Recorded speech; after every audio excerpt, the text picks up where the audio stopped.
आप देख रहे हैं के न्यूज खबरों का। पीएम मोदी उत्तराखंड के छात्रों से करेंगे संवाद। उत्तराखंड से लाइव जोड़ेंगे 10 लाख छात्रों से पीएम मोदी करेंगे संवाद।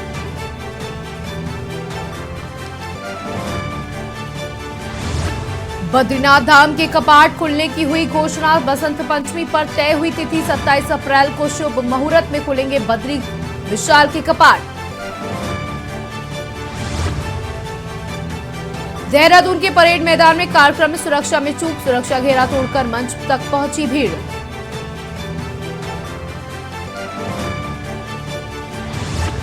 सीएम धामी ने उत्तराखंड में प्रस्तावित G20 बैठक की तैयारियों का लिया जायजा, दिए निर्देश।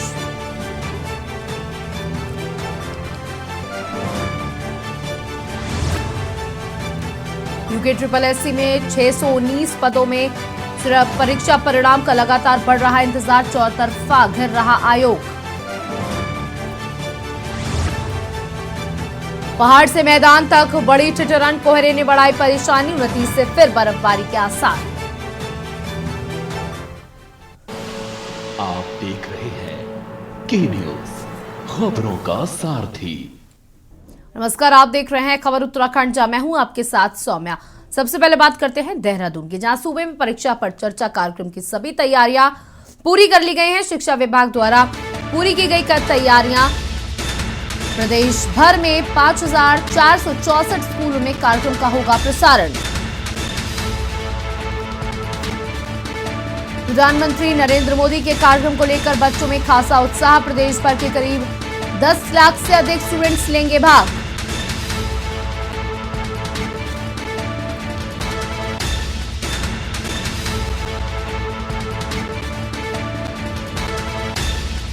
आपको बता दें, आज 11 बजे से प्रधानमंत्री नरेंद्र मोदी का शिक्षा पर चर्चा कार्यक्रम है, जिसको लेकर के पूरे देश से अलग अलग जगहों से, अलग अलग प्रदेशों से बच्चे वीडियो कॉन्फ्रेंसिंग के माध्यम से प्रधानमंत्री नरेंद्र मोदी से जुड़ेंगे। और इसको लेकर के देहरादून में भी पूरी तैयारियां कर ली गई हैं। देहरादून के 5000 से अधिक स्कूलों में प्रसारण किया जाएगा इस कार्यक्रम का। आपको बता दें, पूरे उत्तराखंड से 10 लाख बच्चों ने इस कार्यक्रम में हिस्सा लिया है। और प्रधानमंत्री के इस परीक्षा पर चर्चा के कार्यक्रम को लेकर बच्चों में खासा उत्साह है। बोर्ड परीक्षा देने वाले बच्चों से संवाद स्थापित करेंगे प्रधानमंत्री नरेंद्र मोदी। आपको बता दें कि हर साल परीक्षा पे यह कार्यक्रम आयोजित होता है, जहां बच्चों में परीक्षाओं को लेकर के बेहद टेंशन होती है, जिसका हल प्रधानमंत्री खुद बताते हैं। वहीं जोशीमठ से आपको खबर बता दें, जहां जोशीमठ में भू धसाव का मामला है और एक बड़ा हिस्सा खोखला हो चुका है। जोशीमठ में पानी के साथ भारी मात्रा में मिट्टी बह गई है। जमीन के अंदर 40 से 50 मीटर तक दरारें मिली हैं। प्रभावित 30% क्षेत्र कभी भी धंस सकता है। इस वक्त की बड़ी खबर आपको जोशीमठ से बता दें, जहां जोशीमठ में भू धसाव की समस्या बढ़ती जा रही है। यहां जमीन के अंदर से 40 से 50 मीटर तक दरारें बढ़ गई हैं। जोशीमठ का एक बड़ा हिस्सा खोखला हो गया है। आपको बता दें, लोगों की चिंता दिन प्रतिदिन जोशीमठ को लेकर बढ़ती जा रही है। लोगों में अब प्रश्न चिन्ह यहां तक पैदा हो गया कि जोशीमठ बचेगा या नहीं। प्रभावित 30% क्षेत्र कभी भी धंस सकता है।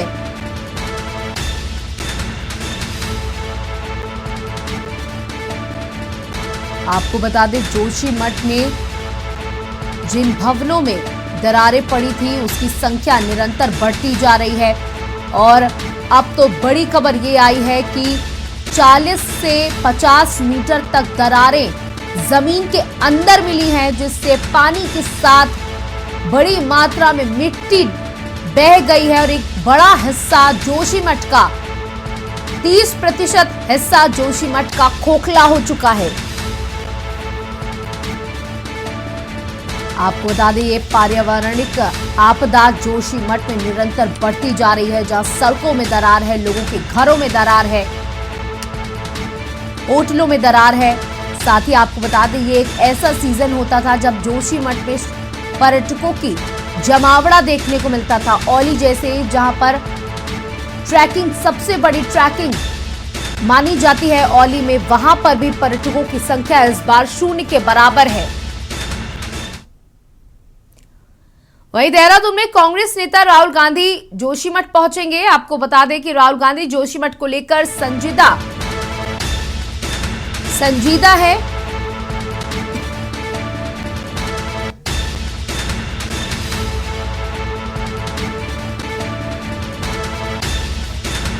राहुल गांधी प्रदेश सरकार के रवैये से भी चिंतित है।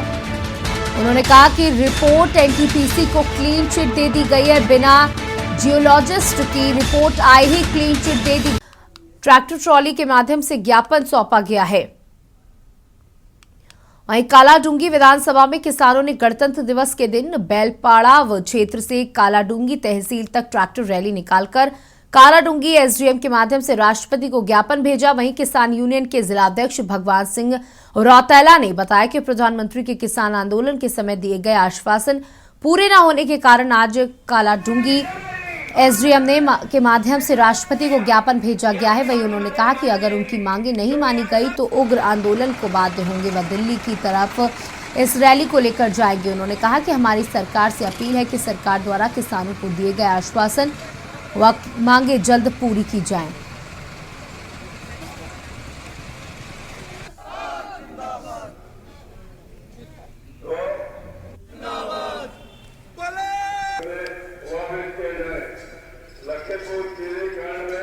आज हमने जो राष्ट्रपति के लिए महोदय के लिए ज्ञापन दिया है, उसमें पहले जब हमारा आंदोलन हुआ था उसमें प्रधानमंत्री जी द्वारा हमें आश्वस्त किया गया था कि हम तुम्हारी बाकी मांगों को मानेंगे, जैसे एमएसपी वाला कानून कि वो लागू करेंगे, और भी अन्य कई मांगें थी जो कि उन्होंने ये कहा था कि हम तुम्हारी मांगों को पूरा करें। स्वामीनाथन आयोग की रिपोर्ट के अनुसार आपके फैसलों का तय किया जाएगा, मगर वो भी नहीं हुआ। हमने राष्ट्रपति को ज्ञापन इसीलिए दिया है कि वो इन मांगों को हमारी पूरी कराए, अन्यथा फिर हमें अग्रिम कार्रवाई करनी होगी। तो किसान मोर्चा के आह्वान पर पूरे भारतवर्ष में किसानों द्वारा ट्रैक्टर रैली निकाली गई है, जिसमें सरकार को ये बताया गया है कि अभी जो हमारे किसान हैं, जो पहले भी किसान आंदोलन करके तीनों काले कानून वापस करवाए थे, और उस समय सरकार द्वारा किसानों से कहा गया था कि आपको स्वामीनाथन आयोग की रिपोर्ट, एमएसपी पर गारंटी और अन्य किसानों की जो मांगे थी वो पूरी करी जाएंगी, जो कि सरकार ने अभी तक उसमें कुछ भी नहीं किया है। राजधानी देहरादून में के परेड ग्राउंड मैदान में चल रहे गणतंत्र दिवस के मौके पर जिला प्रशासन और पुलिस की भारी चूक देखने को मिली।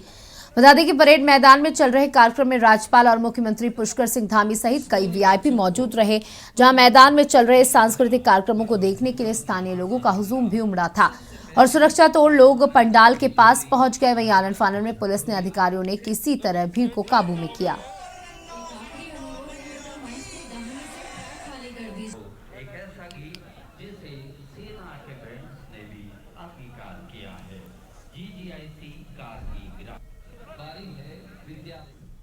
सितारगंज वन विभाग बारकोली रेंज सितारगंज की वन टीम ने तुर्कास्तौर के पास कैलाश नदी के किनारे से अवैध मिट्टी खनन करता एक ट्रैक्टर ट्रॉली को पकड़कर बाराकोली रेंज कार्यालय में खड़ा कर लिया है। बताया जा रहा है कि चालक मौके से फरार हो गया। वहीं सूत्रों की माने तो रोजाना रात के अंधेरे में खनन माफिया खुलेआम अवैध मिट्टी का खनन कर सितारगंज क्षेत्र में प्लॉट पर भरते हैं और पुलिस भी आंखें मूंदे रहती है, जिसके चलते पुलिस पर सवालिया निशान लग रहे हैं। फिलहाल वन विभाग की सफलता और अधिकारियों की ओर भी इशारा कर रही है, जिसके चलते लाखों को चुना राज्य विभाग को अवैध खनन माफिया लगा रहे हैं। सितारगंज के तुर्कास्तौर के पास कैलाश नदी के मिट्टी खनन माफिया मिट्टी की चोरी कर रहे हैं। रोजाना रात में माफिया मिट्टी का खनन कर रहे हैं।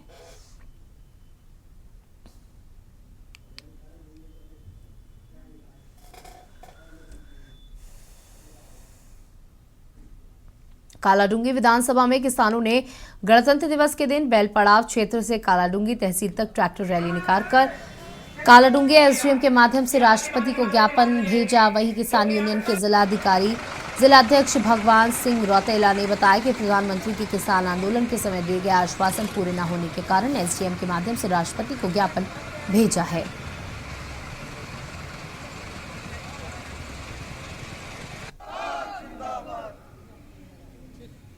आज हमने जो राष्ट्रपति के लिए महोदय के लिए ज्ञापन दिया है, उसमें पहले जब हमारा आंदोलन हुआ था उसमें प्रधानमंत्री जी द्वारा हमें आश्वस्त किया गया था कि हम तुम्हारी बाकी मांगों को मानेंगे, जैसे एमएसपी वाला कानून कि वो लागू करेंगे, और भी अन्य कई मांगें थी जो कि उन्होंने ये कहा था कि हम तुम्हारी मांगों को पूरा करो। स्वामीनाथन आयोग की रिपोर्ट के अनुसार आपके फैसलों का तय किया जाएगा, मगर वो भी नहीं हुआ। हमने राष्ट्रपति को ज्ञापन इसीलिए दिया है कि वो इन मांगों को हमारी पूरी कराए, अन्यथा फिर हमें अग्रिम कार्रवाई करनी होगी। तो किसान मोर्चा के आह्वान पर पूरे भारतवर्ष में किसानों द्वारा ट्रैक्टर रैली निकाली गई है, जिसमें सरकार को ये बताया गया है कि अभी जो हमारे किसान हैं, जो पहले भी किसान आंदोलन करके तीनों काले कानून वापस करवाए थे, और उस समय सरकार द्वारा किसानों से कहा गया था कि आपको स्वामीनाथन आयोग की रिपोर्ट, एमएसपी पे गारंटी और अन्य किसानों की जो मांगे थी वो पूरी करी जाएंगी, जो कि सरकार ने अभी तक उसमें कुछ भी नहीं किया है। तो किसानों का ये कहना है कि हमारे जो ट्रैक्टर हैं, ये ट्रैक्टर नहीं है, टैंक हैं किसानों के। ये अब इन किसानों के ट्रैक्टर टैंकों में जंग नहीं लगाया है, और जब अगर हमारी ये मांगे नहीं मानी जाती हैं तो दोबारा ये टैंक हमारे दिल्ली जाने को तैयार हैं। पौड़ी कोटद्वार राष्ट्रीय राजमार्ग पर जकेटी पीपली पानी के पास एक वाहन दुर्घटनाग्रस्त होने की खबर प्रकाश में आई है। सीओ सदर प्रेमलाल टमटा ने जानकारी देते हुए बताया कि लगभग 7:30 बजे काम को जकेटी पीपली पानी के पास एक वाहन दुर्घटनाग्रस्त होने की सूचना पर पुलिस टीम, एसडीएमआरएफ तथा फायर सर्विस टीम द्वारा मौके पर पहुंची। टीम ने रेस्क्यू कर वाहन में सवार लोगों को जिला चिकित्सालय पौड़ी लाया गया। बताया गया कि वाहन में सवार 4 लोगों में से 2 व्यक्ति को चिकित्सकों द्वारा मृत घोषित कर दिया गया। सीओ सदर ने बताया कि घायल व्यक्तियों का जिला अस्पताल में उपचार किया जा रहा है। 8 बजे करीब मेरे को एक फोन आया कि यहाँ पर एक गाड़ी एक्सीडेंट हो गई है, और वो मेरे बेटे के साले का फोन था कि मम्मी जी को बता दो कि यहाँ पे गाड़ी है। और मैंने तब फिर डीएम साहब को भी फोन किया, तो सभी अपने अपने प्रशासन भी, पुलिस प्रशासन भी और रेवेन्यू डिपार्टमेंट भी सब अपने अपने रेस्क्यू में लग गए थे। देखो, गाय के कारण भी होगा, तो मैं उन लोगों को भी ये बोलना चाहती हूँ कि ऐसी गायों को न सड़क में न छोड़े। देखो, गाय के कारण यदि हादसा हुआ होगा तो बहुत ही बुरा है। कि ये सतपुली से एक जो है स्विफ्ट डिजायर गाड़ी आ रही थी, और जगेठी और पीपल पानी के बीच में इनका वाहन अनियंत्रित हो गया। इसे काफी नीचे खाई में वाहन गिर गया। इसमें 2 लोग जो है पुलिस टीम द्वारा रेस्क्यू किया गया। पुलिस, फायर सर्विस और एसडीआरएफ, ये हमारी टीम गई, आपदा प्रबंधन, और रेस्क्यू करके इनको ऊपर लाया गया।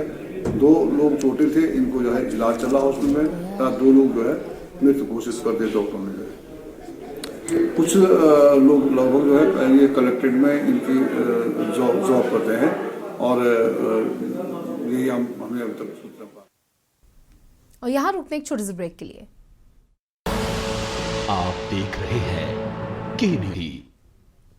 ब्रेक के बाद आपका स्वागत है। उत्तराखंड की खबरों पर आगे बढ़ेंगे, लेकिन पहले आपको तस्वीरें दिखाते हैं। लखनऊ से जहां सीएम योगी आदित्यनाथ ने मेधावियों को सम्मानित करने के साथ क्या कुछ कह रहे हैं, आइए सुनते हैं।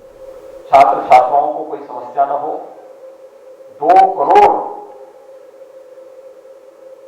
विद्यार्थियों को वर्तमान में टैबलेट और स्मार्टफोन वितरण के एक बड़े कार्यक्रम को हम लोगों ने हाथों में लिया है।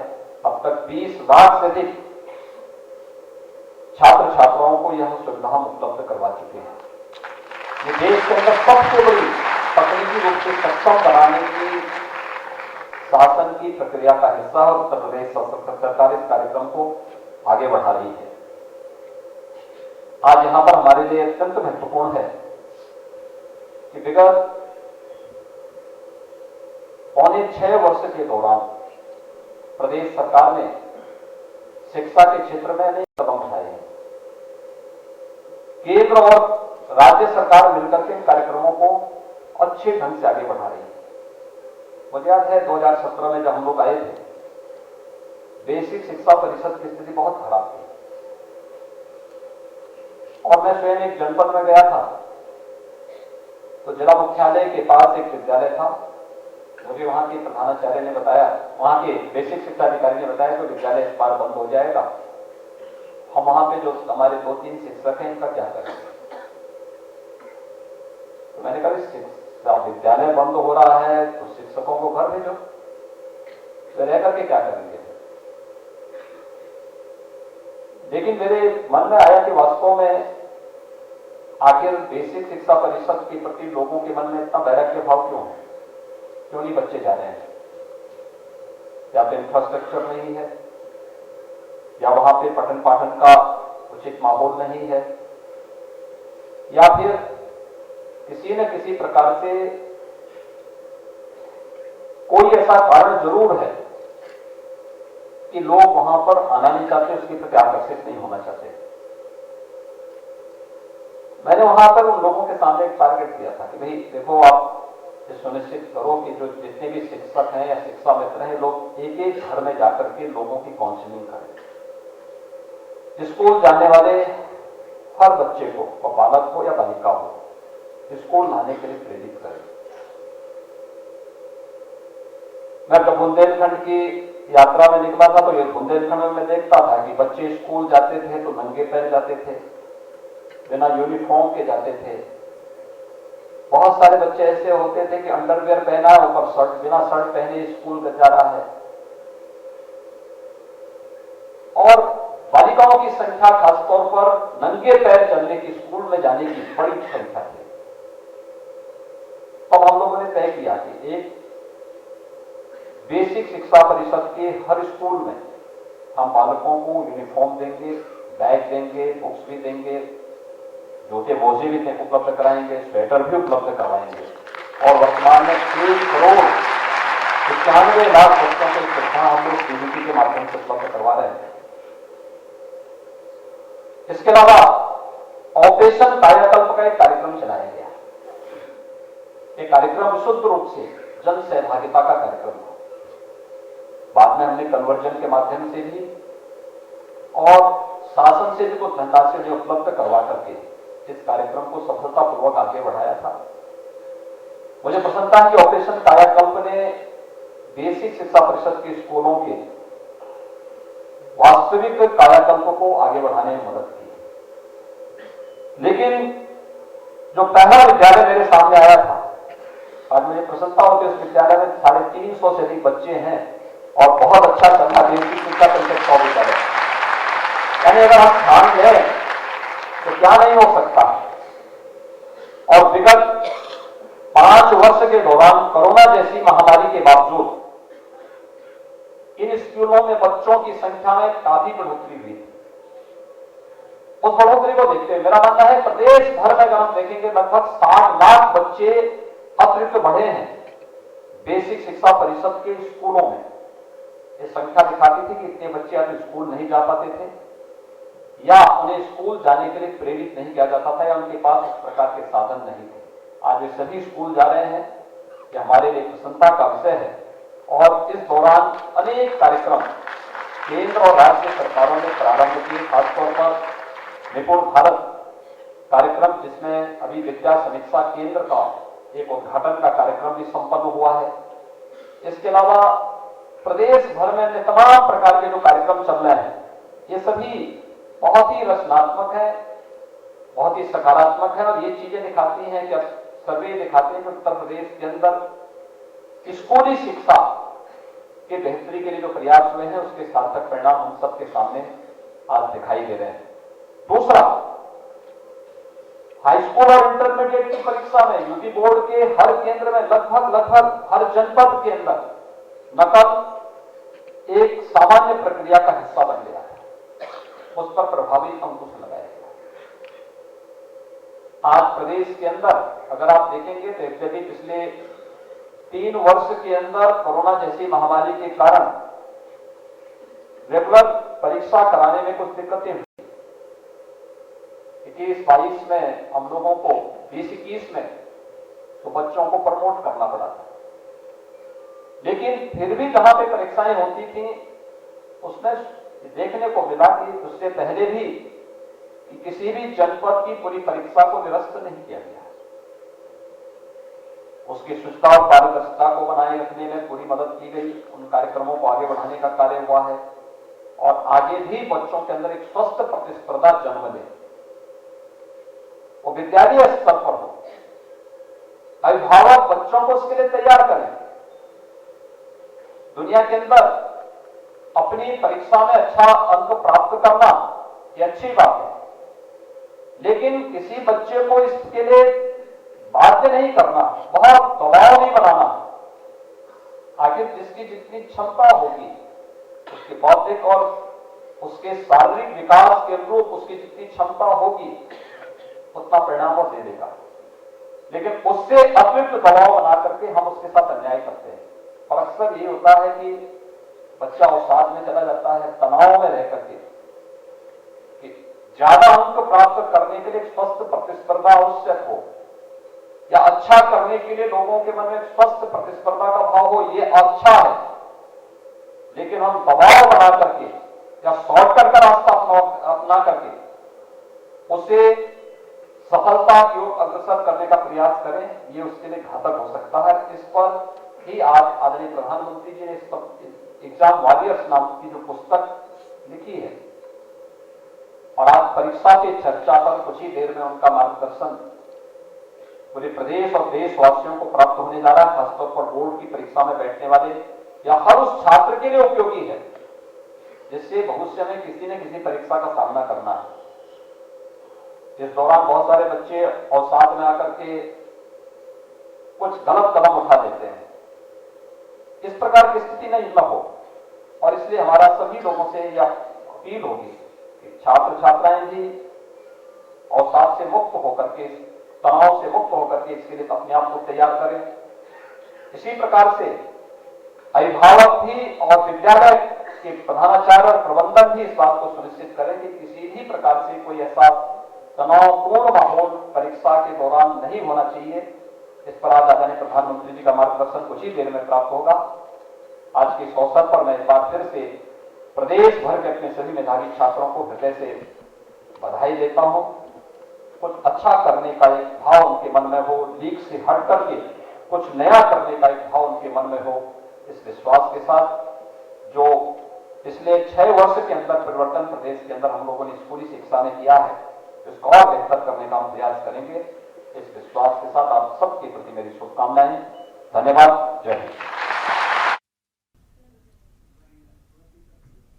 तो आप योगी आदित्यनाथ को सुन रहे थे, जहां उन्होंने मेधावियों को सम्मानित करने के साथ पुस्तक का वितरण भी किया। साथ ही आपको बता दें कि आज परीक्षा पे चर्चा है। 11 बजे से प्रधानमंत्री नरेंद्र मोदी लाइव मिलेंगे, जहां वो पूरे देश के स्टूडेंट्स के साथ संवाद स्थापित करेंगे और बोर्ड एग्जाम्स में जो भी परीक्षाओं को लेकर के जो टेंशन होती है बच्चों से, उस पर संवाद करेंगे। फिलहाल खबरों में इतना ही। देखते रहिए के न्यूज़ इंडिया।